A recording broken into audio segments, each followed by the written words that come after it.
but showing you, yes, the bow. So of course, if you have one at home, I recommend you get it out because I can demonstrate for you all the bow grip. Yes, yes, yes, eventually. But getting to the parts of the bow, we have, let me just unscrew this. This is called a winding screw. And of course, it is in charge. Oh, I have a question about the class length, and it's about 30 minutes we'll be going today. Yes, yes, yes. No problem. But anyways, let me just unscrew this winding screw here. And you can see it has like a little thread. And of course, the barrel is inside of the shaped wood here of the bow. But anyways, yes, again, of course, the same concept. Righty-tighty, lefty-loosey, lefty, yes, loosening the screw. And I'm going to righty-tighty it back in. And what this does, y'all, is tightens the horsehair. So here, well, let me get this closer to the camera here. You can see with the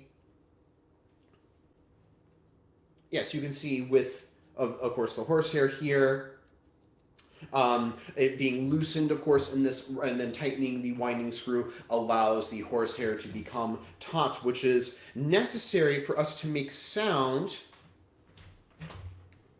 on the instruments. Uh-huh.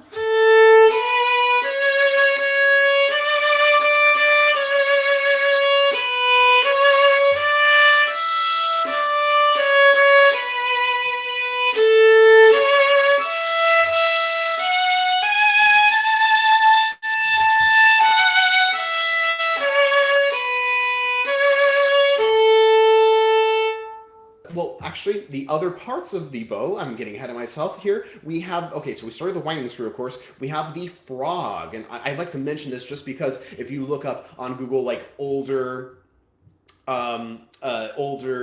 bows, of course, again, made in like the 16th, 17th, 15th, 16th centuries, excuse me.